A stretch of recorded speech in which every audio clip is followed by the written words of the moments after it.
Here we go. Whenever you're ready. Oh, my. Excellent. Let's just shut up and do it. Yeah, let's just dance. God, you guys talk so much. Today we have this very cool looking steel slug, but it's not just steel, it's made out of steel laminations. Dozens of individual pieces all stuck together to make one solid slug. Do you recognize where these come from? Well, in case you haven't, they come out of a DC motor. In fact, these are called an armature stack. This wacky design can only come from the creative mind of Evan Perry. But it takes more than creativity to make a good slug. It takes precision and often hours of work to make one slug. In fact, these would be completely impractical to mass produce. But we were lucky to get 6 of them. We'll be testing 3 of these 5-pole short slugs, one 3-pole slug that's also about 3/4 of an inch long, and 2 5-pole slugs that are about 1 inch long. We'll be using the green sabot today for the short slugs, and for the longer slugs we're using these red sabots, which were actually made from a spent shell. The sabots prevent direct contact with the barrel, but also will transfer the spin from the rifling to the slug. What? Shotguns have rifling?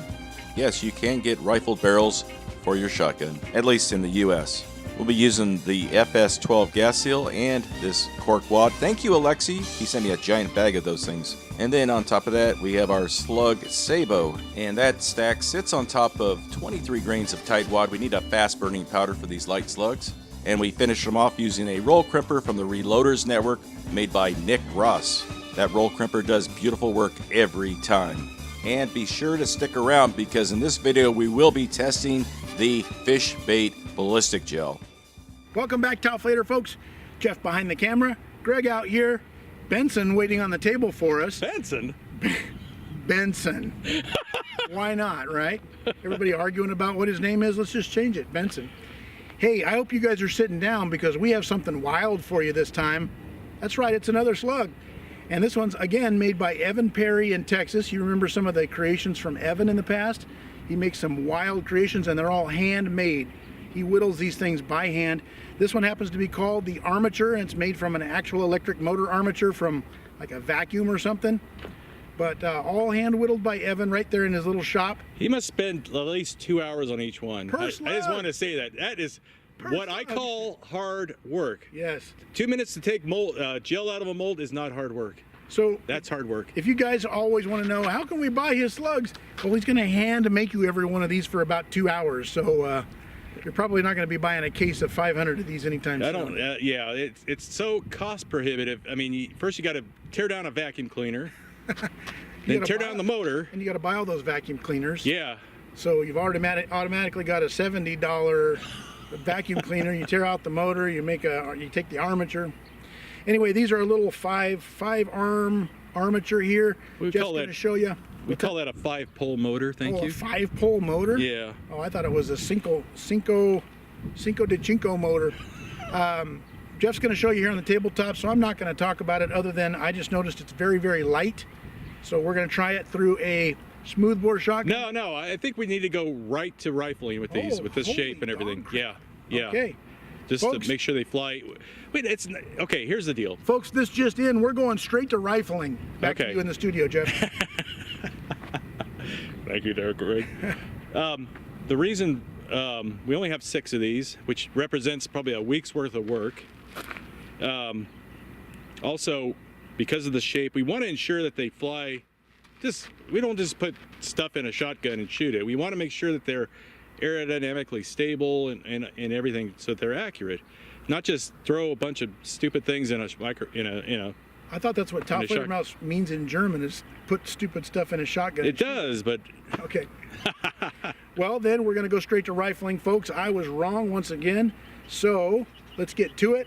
Benson's waiting on us because it's awfully hot out here, so we're going to send a shotgun towards his vest and let you know how it works. Let's go, Benson. Okay, I'm ready. All right, here we go on the blue tape. Oh, I saw the hole. Looks like it was pretty accurate. It was close. Oh. All right, let's take a look at the high-speed footage. What? I can't tell what's going on in that shot. Let's slow it down a little bit. That's a little better. We could see that the Slug is spinning quite well, so we had good engagement with the rifling. The Slug was pretty accurate, considering Greg was using iron sights. Let's see what it did to our Kevlar vest.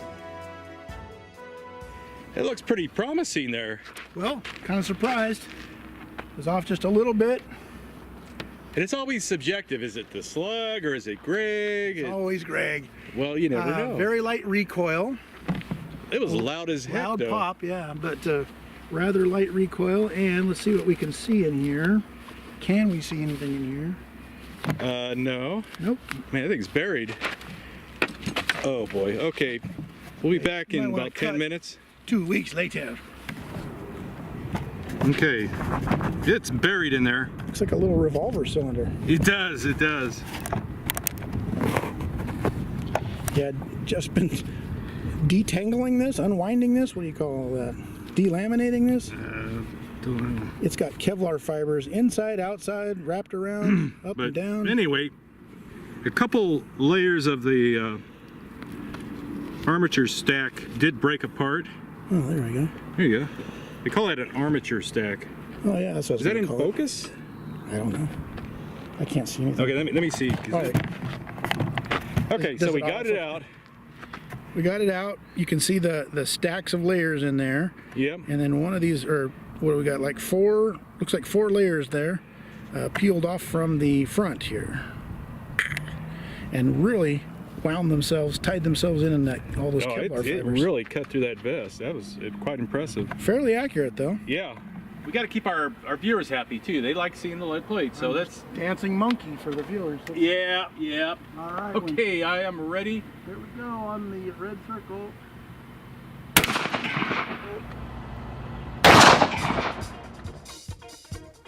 All right, shot number 2 at our lead plate.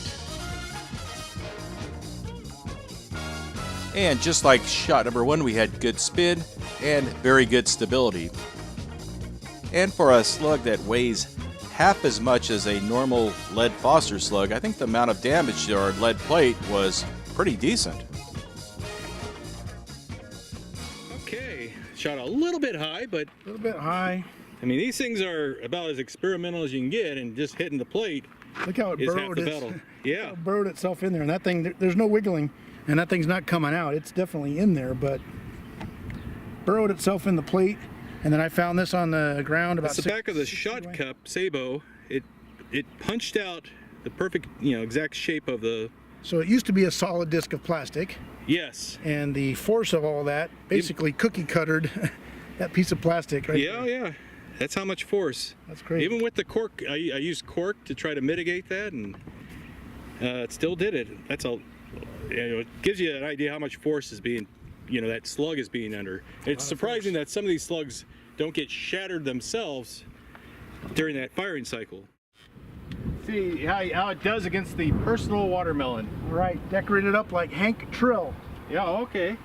Thanks to Zach Yerkes for turning us on to Hank Trill on YouTube. Oh, now we can't get it out of our head. Okay, camera's ready. Here we go. Whenever you're ready. Oh my! Excellent. I sell propane, bitch. Here we go. Whenever you're ready. Now this one shot a little to the right. Now bear in mind, this watermelon is about the size of a cantaloupe, so it's a lot smaller than it appears on camera. But when you think about it, the accuracy of these slugs, considering they're made out of a vacuum cleaner motor, aren't bad at all. Well, we're shooting it into a piece of orangutan along frozen. You gotta be careful, because people will believe you. They don't know when you're I hope joking. so. Okay, I'm ready. That's what trolling's all about. Here Yeah. we go. Oh, it stayed on the table even. Now this is the 3-pole armature, different weight, little different velocity, and a little different point of impact. Now a lot of people think you can use the same point of aim for any type of projectile, but that's not how ballistics works. You make any change to the formula and the ballistics will change. So yeah, hit high and right, tore right through. Now this is still frozen, so it kind of shredded its way right through there. That thing has some kind of a force field that prevents us from hitting it directly. That's right. That's the one I shot the battery at, and it clipped it. And Yeah, we call it the Jesus meat because this thing just has a magic tractor beam that prevents all damage. Yeah. I'll take it back home and put it back in the freezer. We can do it again. Does your wife really want that, or you want to hit it down here? You probably should blow the meat up though, so that you don't have to take it home and throw it in your fridge. Yeah, my wife does not like that in her freezer. Let's blow it up just as a little vignette, just as something cool to see that is not one of these slugs. Okay. For no reason whatsoever, we're going to fire some double aught buck 9 pellet federal flight control. I'm ready. Now, this is about a 20-yard shot, and this gives you an idea why Greg likes the flight control buckshot so much. A very tight pattern and a huge concentration of energy in a small area. Okay, 40-yard shot with the 5-pole long armature slug. All right. Sounds fishy. Oh. And he just made an adjustment on his shotgun, so we don't know if he'll hit it at all. Yeah. Talk about crazy. Talk Okay. about crapshoot. It's a crapshoot. Let's see if he's even close. All right. I'm ready. Take your time. Take my time.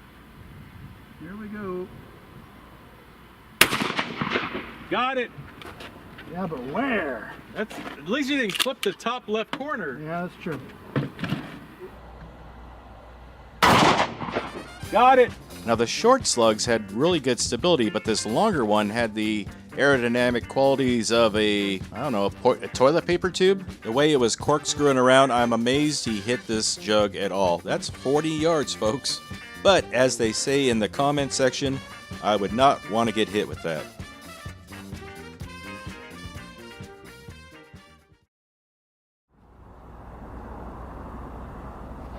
Sun is coming out again. A little bit. Okay, I am ready. Here we go. Oh. Oh.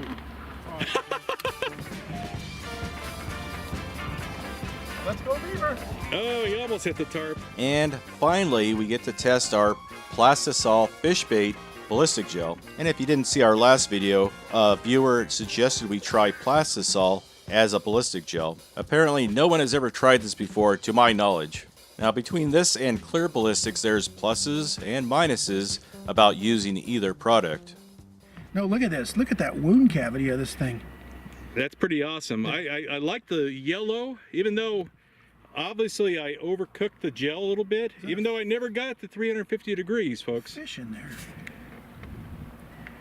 Yeah, that But made a hell of a wound cavity. that thing blew up inside there, which I thought all of them would do that. Yeah, that is a hell of a temporary wound cavity.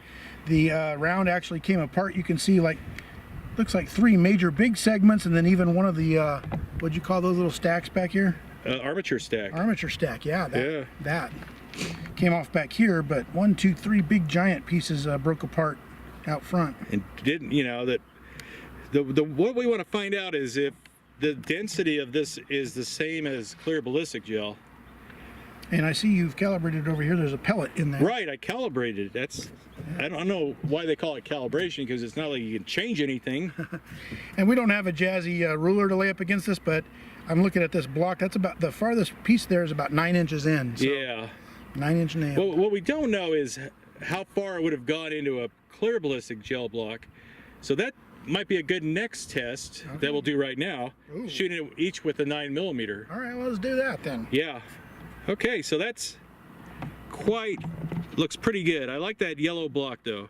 I don't mind the yellow, but I did some test samples at a lower temperature and got a clear test sample. Yeah. Next So test. Jeff asked me just impromptu to shoot a 9mm round into his plastisol. That's a high caliber round. It is a high caliber round. We're actually going to step completely away because our lungs might fly out of our bodies. We can't. 9mm high caliber can't be trusted. So this is a Smith & Wesson Shield Plus. I did a review on this last spring. It's going to be shooting the Spear Gold Dot, and these are, I think, 124 grain. So let's put a 9mm round into here, compare it with a 9mm into the clear ballistics gel, and then put these side by side. It'll give you an idea which one of these is more dense. Okay, go. That went in there pretty deep. Get in there real deep, boy. Okay, I'm ready now. Here we go. Oh, it went right through. Right Let's first look at our familiar Clear Ballistics gel block. This is 10% gel. That's all they had at the store, so I didn't have much choice. But I did walk out paying $140 for this. The block is 16 inches long, and we can see the inherent problem with this size block. It's usually not long enough to capture any bullets.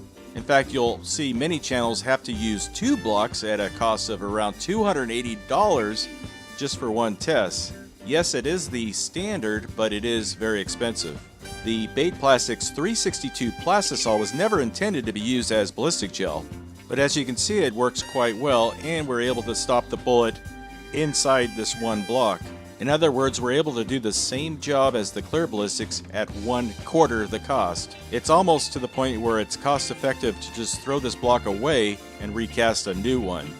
Now, Clear Ballistics does make a 20% gel, but in the tests I've seen, the density makes very little difference in the results. The Clear Ballistics is pretty convenient because it comes ready to shoot, but I've gotten some so wrinkled from the plastic wrapper I had to recast it right out of the box. The plastisol comes in a bucket and you have to cast it yourself, but this takes about the same length of time as it does just to recast a Clear Ballistics block. The 362 is their hardest and toughest formula, but they also have 8 progressively softer formulas that we could experiment with if we wanted to match the performance of the Clear Ballistics gel. We saw a difference. We saw a difference. So we got on the 9mm round, just to examine the round itself, we got a nice little temporary wound cavity here exploding just like it's supposed to, about, I don't know, 4 inches deep, 5 inches deep. The round traveled to about 12.5, 13 inches deep. It appears to kind of have clogged up a little bit, so it maybe even went a little bit further than it was supposed to. Didn't expand great, but you can see it great through the yellow gel. There's the I like the yellow 9mm round right there. Yeah. You can see the little, look at the spiraling and the twisting of the round as it's. Yeah, I don't know if I can see that. Can see that very well here. There. Can you see that? Kinda, yeah. Okay. So yeah, it's nice. Temporary wound cavity, permanent wound cavity, and the round came to rest right there. Then we shot the Clear Ballistics gel, exact same bullet, exact same pistol from the exact same distance. This round I thought clogged up because it shot right through the gel block and hit our vest over here, and didn't leave much of a, at least not a visible wound cavity in this gel. Yeah, isn't that weird? You can tell that it's only about maybe 1 inch. Why would it clog up? I mean, well, it didn't though. I know. It looked like it clogged up. However, here's what I found: a perfectly expanded 9mm round. That's what it looks like when it before it goes in the gun, and what it looks like when it comes out. So that's what a Spear Gold Dot is supposed to do. It didn't clog up, it just didn't leave much of a, in this gel at least, didn't leave much of a visible wound cavity. Does not have anything to do with what it's going to do in human tissue. Don't, people get that. Right. It's just a test medium that you compare with. Yeah. One guy can compare his test to another guy across people always say, well, it didn't do anything in that Clear Ballistics gel. I'm not carrying that around. This is not human tissue. not meant to be human tissue. So the round did what it was supposed to. The Clear Ballistics gel did what it was supposed to.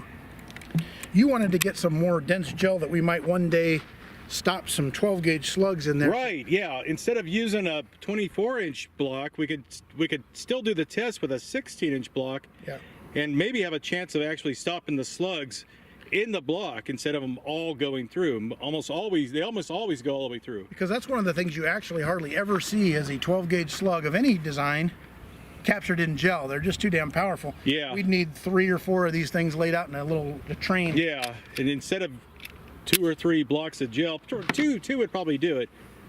Here's something interesting for your viewers that you noticed a little earlier. Oh, yes. You had these 2 things sitting together in your truck. Yeah, one stacked on top of each other. So we pulled them out just a minute ago to use them separately. Where they were touching, yeah, they react. For some reason, they react together, and it was all oily. It was like pulling the oils out of the plastisol or something. I've never seen it. But only where they were touching. This part of the gel remained unharmed. This part was all gooey and oily. Yeah, it's all this oily. I mean, it was thick enough you could wipe it up, and it would just be. It was nasty. We had to wash it and everything. That just tells you that if you ever put 2 gel blocks in a room and you leave them alone in the dark, you never know what's going to happen. Yeah. All kinds of chemicals. I mean, that block of gel's been sitting on a plastic table like this for a week, outside in the heat, and it didn't leach out any oils or anything, but it sat on top, these two blocks sat on top of each other for an hour or maybe 2 hours at tops, and the oil leached out. There's something about the two chemicals that somehow interact. It's really weird. So you're saying it's a chemical reaction? It's something, yeah. Some catalytic reaction, maybe. I don't know. All right. Anyway, that's it. Well, you can catch the rest of this video over on Gel Hub. It's a site for those of you who are 18 and older. But, well, we appreciate you stopping by. Not only did you get to see some 12-gauge action with Evan Perry's awesome little armature rounds, but you got to see a little bit of side work here where we shot not only a piece of meat with some double-aught buck, but we brought you gel. This is basically a full circus YouTube channel. Yeah. You get a little bit of everything, a little bit of dancing. Some really bad jokes. Yeah, some horrible jokes. Horrible jokes. If I had some bagpipes, I'd play those for you. But and a unicycle. And the unicycle. But we appreciate you stopping by. It's been another fun video. We had fun making it. Hope you liked it. Put a comment down below, and if you feel like it, give it a thumbs up if you liked it. If you didn't like it, well, who asked you? Give it a thumbs down. It actually helps. Yeah, give it a thumbs down. It YouTube helps. doesn't care. Yeah, and I wish they didn't take that away. You know, it's like, I don't care how many people thumbed it down. This is a new touchy-feely, kinder, gentler Oh my YouTube, gosh, it's stupid. But either way, we appreciate you guys stopping by. If you're extremely bored, head over to OG's Danger Show. I just put up a video on a cool new little 22 submachine That thing gun. is cool. It's a very cool gun. Yeah. And you're going to get to see Jeff shooting it in the video. And, No, you don't want to see that. and another Jeff shooting it in the video. So Yeah. take a look over there on OG's Danger Show and see what you think about that little HK gun. Anyway, we appreciate you guys stopping by. We're going to get these two a cigarette, and we will see you on the next video.